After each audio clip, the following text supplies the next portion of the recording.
अगर आपको किसी भी किस्म की आवाज निकालनी हो जीभ का इस्तेमाल किए बिना, तो आप कौन कौन सी आवाजें निकाल सकते हैं? मैं चाहता हूं कि आप कोशिश करके देखें। जीभ का इस्तेमाल किए बिना आवाजें निकालने की कोशिश कीजिए। हाँ, आप निश्चित रूप से आ का उच्चारण कर सकते हैं। हो सकता है। और कुछ?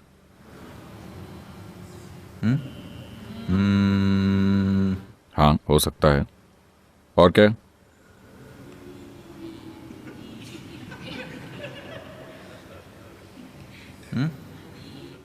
नहीं, आप जीभ के बिना ई नहीं कर सकते। मान लीजिए कि आपके पास जीभ नहीं होती, तो आप कौन कौन सी आवाजें निकाल पाते? आप आ कर सकते हैं, आप ऊ कर सकते हैं, आप कर सकते हैं। किसी दूसरी आवाज की कोशिश कीजिए। कोई इंसान जो बोल नहीं सकता, एक गूंगा व्यक्ति जो बोल नहीं सकता, वो कौन कौन सी आवाजें निकालता है? क्योंकि इन 3 आवाजों के लिए आपकी जीभ की जरूरत नहीं पड़ती। तो बोलते समय आप अपनी जीभ का इस्तेमाल कर रहे हैं। यह जीभ असल में क्या कर रही है? इसका काम क्या है? ये हवा के बहाव को नियंत्रित करती है। ये हवा के बहाव को नियंत्रित करती है। हाँ, लेकिन असल में इसका काम क्या है? ये आवाज के हिस्से करती है। माफ कीजिए? ये आवाज के हिस्से करती है। ठीक है, लेकिन ये असल में क्या कर रही है? हिल रही है। निश्चित रूप से हिल रही है।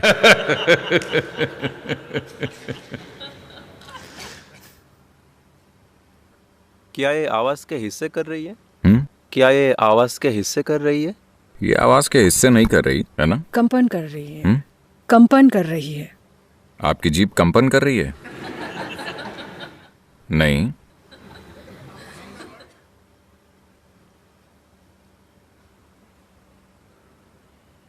देखिए, अगर आप अपनी जीभ निकाल दें तो आप सिर्फ 3 आवाजें निकाल पाते हैं, आ, ऊ, आप जीभ का इस्तेमाल कर रहे हैं। जीभ को अपने मुंह में अलग अलग जगहों पर रखकर इन 3 आवाजों को मिलाने के लिए और उन सभी आवाजों का उच्चारण करने के लिए जिन्हें आप पैदा कर रहे हैं। If you know something about the color television, अगर आप कलर टेलीविजन के बारे में कुछ जानते हैं तो आपको पता होगा कि उसमें सिर्फ 3 मौलिक रंग होते हैं। इन 3 रंगों के इस्तेमाल से आपको स्क्रीन पर हर संभव रंग दिखाई देता है। इसी तरह बुनियादी आवाजें सिर्फ 3 हैं। इन 3 आवाजों का इस्तेमाल करके आप इन सभी दूसरी आवाजों का उच्चारण कर पा रहे हैं। जीभ बस आपकी मदद कर रही है इन 3 आवाजों को कई जटिल तरीकों से मिलाने में। अब इन 3 आवाजों आ, ऊ और म को मौलिक ध्वनियां या यूनिवर्सल साउंड्स यानी सर्वव्यापी ध्वनियां कहा जाता है, क्योंकि ये 3 आवाजें ही उन सभी आवाजों का आधार हैं जिनका आप उच्चारण कर सकते हैं। अगर आप इन तीनों आवाजों का एक साथ उच्चारण करते हैं तो आपको क्या मिलता है? ये ओ नहीं है।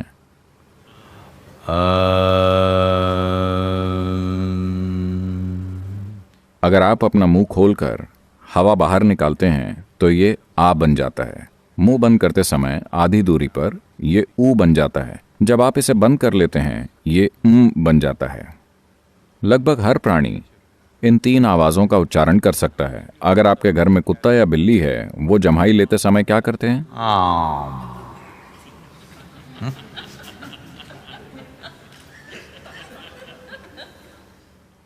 अगर वो मुंह खोलता है तो वो आ कहता है, आधी दूरी पर वो ऊ कहता है, बंद करने पर तो ये 3 आवाजें मौलिक ध्वनियां हैं। ये उन सभी आवाजों का आधार हैं जिनका आप उच्चारण कर सकते हैं। why are they referred to as the universal sounds? इन्हें सर्वव्यापी ध्वनियां क्यों कहा गया है? आज आधुनिक विज्ञान आपको बता रहा है कि सारा अस्तित्व बस ऊर्जा का एक स्पंदन है। ये एक ही ऊर्जा है जो अलग अलग तरीकों से कंपन कर रही है और इस वजह से ये कई अलग अलग चीज़ों का रूप ले लेती है। अगर सारा अस्तित्व एक कंपन है, जहां कहीं भी कंपन होगा वहां आवाज का होना तय है कि नहीं? जहां कहीं भी कंपन होगा वहां आवाज का होना तय है। तो सारा अस्तित्व आवाजों का एक जटिल मिश्रण है। ये एक तरह की आवाज है, वो दूसरी तरह की आवाज है, हर आकार एक खास तरह की आवाज है। अगर आप किसी आवाज को एक ऑसिलोस्कोप यानी ध्वनि का आकार जांचने वाले यंत्र में डालते हैं तो ये उसकी फ्रीक्वेंसी, एम्पलीट्यूड और दूसरे आयामों के आधार पर एक तरह का आकार बनाता है। यानी हर आवाज से एक आकार जुड़ा हुआ है। इसी तरह हर आकार से एक आवाज जुड़ी हुई है। तो ये संबंध, आवाज और आकार के बीच के इस संबंध को ही मंत्रों का विज्ञान कहा जाता है। अब आधुनिक विज्ञान आपको यह साबित कर रहा है कि पूरा अस्तित्व बस एक कंपन है। जहां कहीं भी कंपन होगा वहां आवाज का होना तय है। So the whole existence is sound. तो पूरा अस्तित्व बस आवाज है और आवाजों के इस पूरे जटिल मिश्रण की बुनियादी आवाजें हैं आ, उ और म या आम।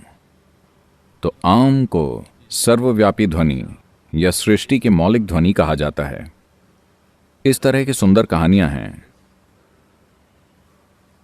अगर शिव यहां बैठते हैं और 3 बार आम कहते हैं, अगर वो 3 बार आम का उच्चारण करते हैं तो एक पूरा नया ब्रह्मांड पैदा हो जाएगा। अब ये कोई तथ्य नहीं है, लेकिन ये एक सत्य है। तो शिव बैठ जाते हैं और 3 बार आम कहते हैं या आम का 3 बार उच्चारण करते हैं और एक पूरा नया ब्रह्मांड पैदा हो जाएगा। ये तथ्य नहीं है, लेकिन ये सत्य है। Because क्योंकि अस्तित्व के मूलभूत स्पंदन हैं आ, उ और म। इसलिए आम को सर्वव्यापी ध्वनि माना जाता है, मूलभूत ध्वनि माना जाता है। पूरा अस्तित्व एक कंपन है। विज्ञान ने आपको यह साबित कर दिया है, जहां कहीं भी कंपन होगा वहां एक आवाज होगी। तो पूरा अस्तित्व आवाजों की एक जटिल व्यवस्था है।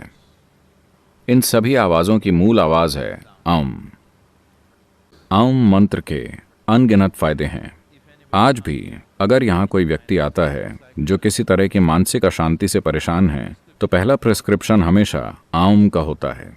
आप कुछ हफ्तों तक इसे करें, आप थोड़े शांत हो जाएं और फिर हम दूसरे पहलुओं पर जाते हैं। मैं आपको ऐसे सैकड़ों लोग दिखा सकता हूँ जिनके लिए डॉक्टरों ने ये मान लिया था कि उन्हें जिंदगी भर मानसिक बीमारी की दवाएं खानी पड़ेंगी, लेकिन अब उन्हें दवाओं की ज़रा भी ज़रूरत नहीं है और ये बस आम के उच्चारण से हुआ है। अगर आप परेशान हैं बहुत ज़्यादा डर से, विकृत सपनों से, बुरे सपनों से, डरावने सपनों से, अस्थिर मन, अस्थिर शरीर, अगर आपके शरीर की सामान्य प्रकृति कमज़ोर है, आप अक्सर बीमार हो जाते हैं। खासकर बच्चे, अगर वो एक जगह ध्यान लगाकर नहीं रख पाते तो हर दिन कुछ मिनटों के लिए आम का उच्चारण करने से आपको एक ज़बरदस्त फ़र्क महसूस होगा। अगर आपकी ऐसी समस्याएं हैं कि आप जीवन में कोई भी काम एक संकल्प के साथ नहीं कर पाते हैं, तो हर दिन आम का उच्चारण करना आपके लिए सचमुच रूपांतरण लाने वाला होगा। 2-3 हफ्तों में ही आप अपने काम करने के तरीके में ज़बरदस्त फ़र्क देख सकते हैं, क्योंकि ये आपके भौतिक अस्तित्व की मूल ध्वनि है। जब आप आम का उच्चारण करते हैं तो ये बहुत महत्वपूर्ण है कि आप इसके द्वारा पैदा किए जाने वाले कंपनों के प्रकृति के प्रति जागरूक रहें। बिना ज़रूरी जागरूकता के किसी भी मंत्र को दोहराना आप में सुस्ती लाएगा। दोहराने की प्रक्रिया आपको सुस्त बना देगी। जैसे अगर आप यहाँ बैठकर कहते हैं राम राम राम, तो आप सुस्त हो जाएंगे। दुर्भाग्य से ज्यादातर लोग इस सुस्ती को शांति समझते हैं। अगर आप सुस्त हैं तो आप शांत ही होंगे। अगर आप मर जाएं तो पूरी तरह शांत, है ना? आपके सुस्त और शांत होने का कोई फायदा नहीं है। अगर आप उत्साहित तरीके से जीवंत हैं और शांत हैं तो ये अच्छी बात है। अगर आप ऐसे बन जाते हैं और आप शांत हैं तो ये अच्छा नहीं है। दोहराने की प्रक्रिया आपके दिमाग के साथ ऐसा ही करेगी। अगर आप किसी चीज को बार बार दोहराते जाते हैं तो आपका दिमाग सुस्त हो जाएगा। दुर्भाग्य से लोगों को लगता है कि ये शांति है। मैं तो चाहूंगा कि आप बेचैन रहें और आपका दिमाग सक्रिय रहे, बजाय इसके कि आप सुस्त हो जाएं और शांत रहें। यह बहुत महत्वपूर्ण है कि जब आप मंत्र का उच्चारण करें, जब आप किसी भी ध्वनि को दोहराएं, आप एक तरह की जागरूकता बनाए रखें। सिर्फ तभी वो मंत्र एक स्फूर्तिदायक प्रक्रिया बनता है। तो जब आप आम मंत्र का उच्चारण करते हैं, यह आवाज़ आपकी नाभि के ठीक नीचे से शुरू होती है और आपकी नाक के सिरे पर ख़त्म होती है। तो हर उच्चारण पर आपको उस स्पंदन के साथ चलना है। आपको अपनी जागरूकता को कंपन के साथ साथ चलाना है। सिर्फ तभी ये जागरूकता आपके भीतर एक ज़बरदस्त शक्ति बन जाती है। लेकिन जागरूकता के बिना अगर आप बस यहाँ बैठकर आम आम करते हैं तो आप सुस्त बन जाएंगे। तो आम का कई अलग अलग तरीकों से इस्तेमाल किया जा सकता है। जैसा कि मैं कह रहा था, ये संबंध, आकार और आवाज के बीच के इस संबंध को मंत्रों का विज्ञान कहते हैं।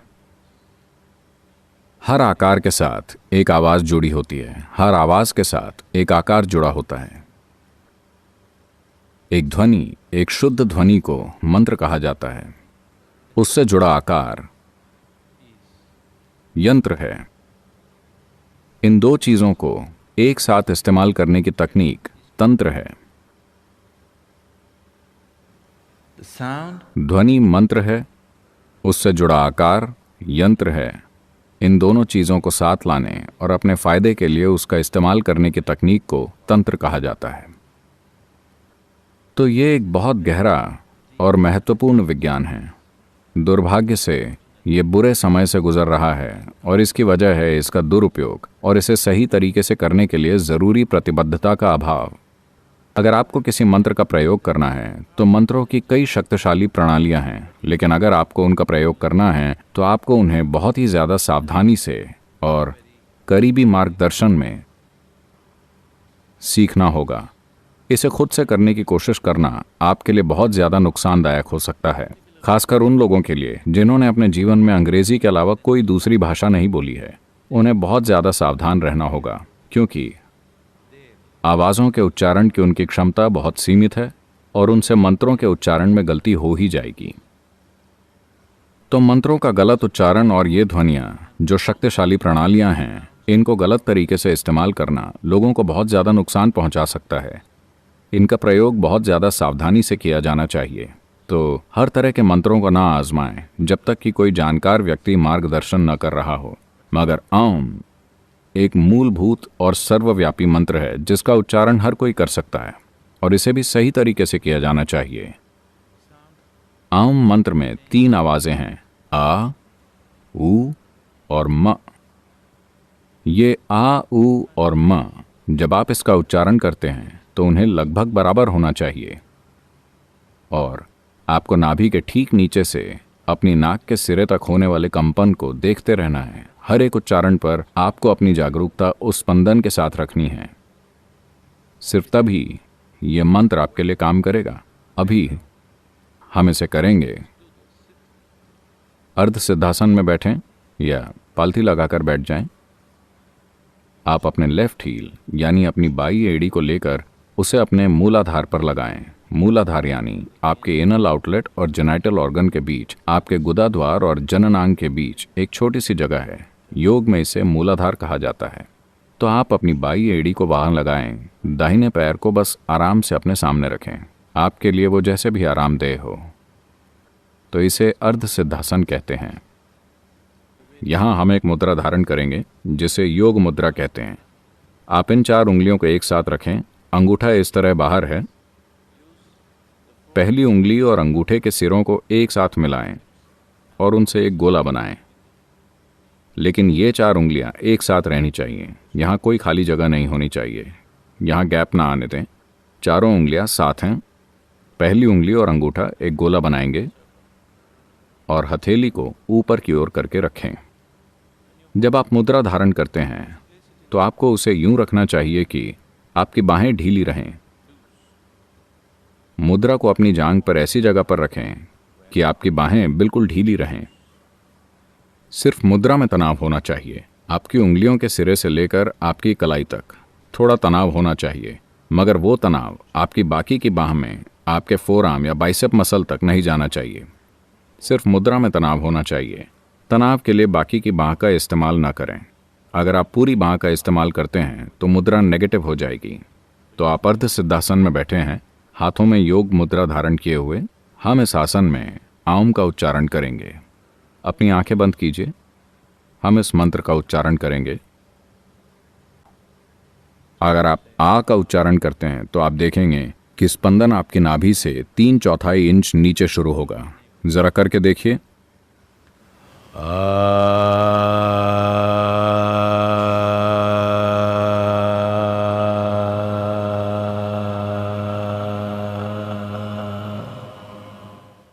कैसा है?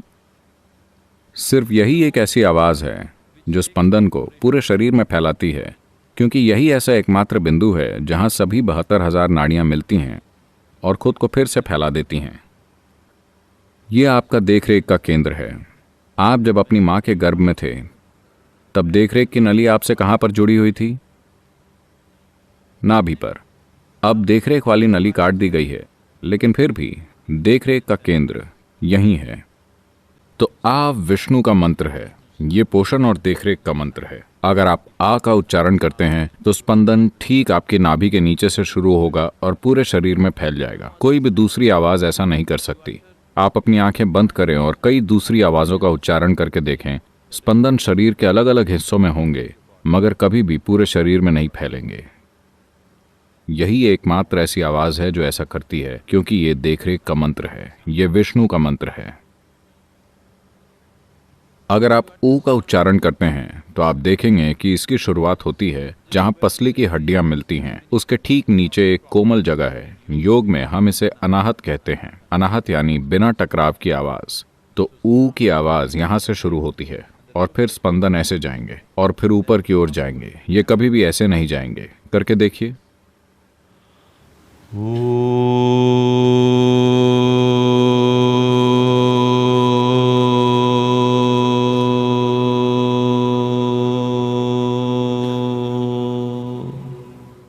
कैसा है? ये ब्रह्मा का मंत्र है। ये सृजन का केंद्र है और ये ब्रह्मा का मंत्र है। अगर आप का उच्चारण करते हैं तो आप देखेंगे कि स्पंदन आपके गले के गड्ढे से शुरू होगा और आमतौर पर आपके शरीर के ऊपरी हिस्से में फैलेगा।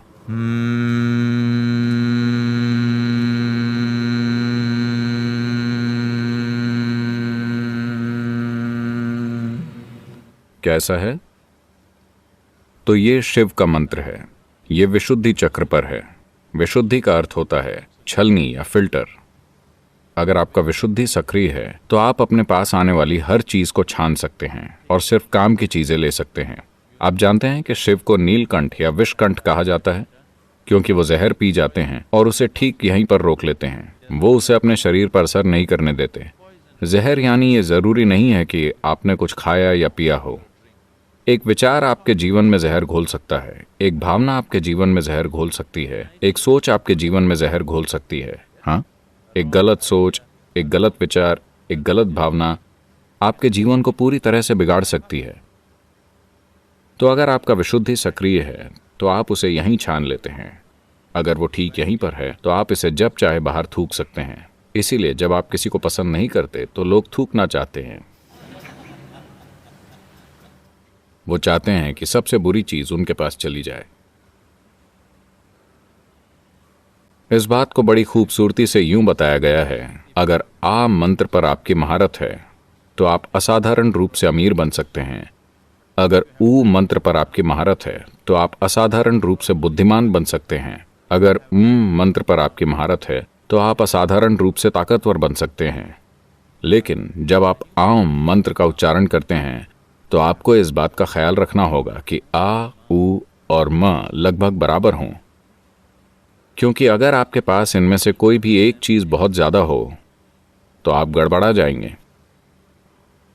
आपके पास बहुत ज्यादा पैसा है लेकिन इस पैसे का उपयोग करने के लिए ना तो बुद्धि है और ना ही ताकत, तो आप काफी दिक्कत में रहेंगे।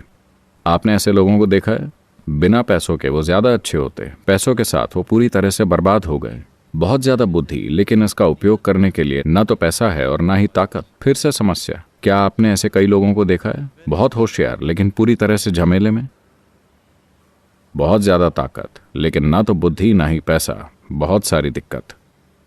ये तीनों चीजें आपके भीतर संतुलन में होनी चाहिए, सिर्फ तभी आप एक संतुलित जीवन जिएंगे। लेकिन अभी आपको पैसे चाहिए तो आप यूं ना करें आम।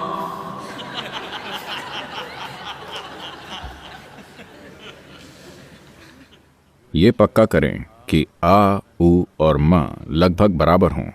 अगर आप सिर्फ आ या सिर्फ ऊ या सिर्फ की साधना करना चाहते हैं तो इसे किसी जानकार व्यक्ति के मार्गदर्शन में करना होगा। लेकिन आम एक मौलिक ध्वनि है, हर कोई इसका उच्चारण कर सकता है।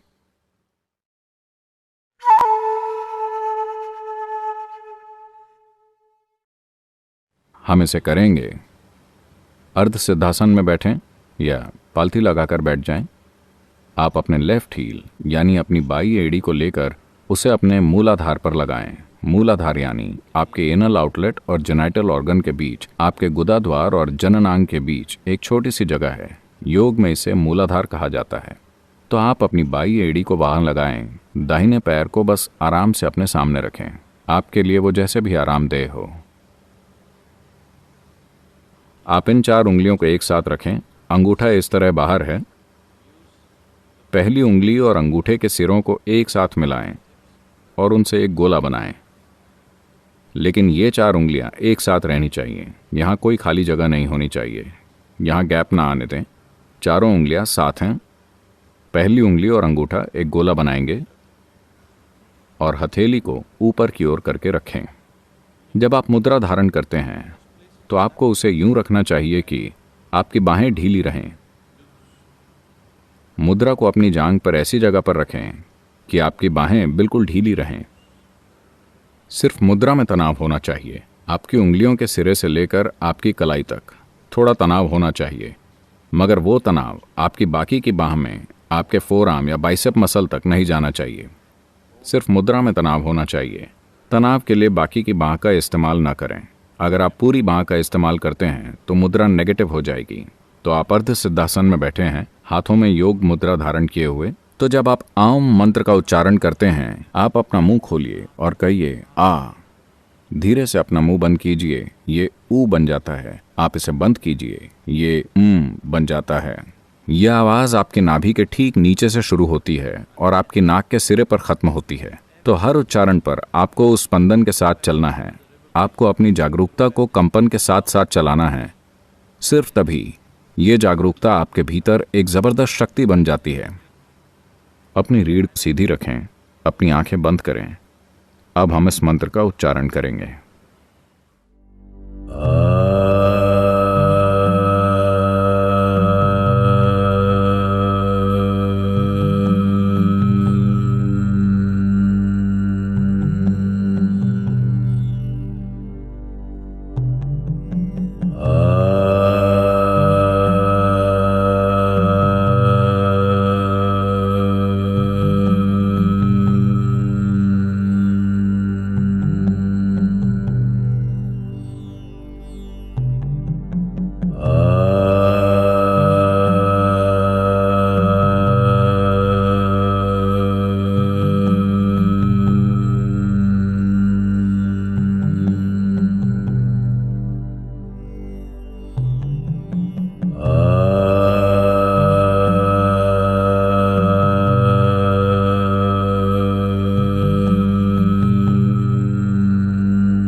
Please open your eyes. कृपया अपनी आंखें खोलें।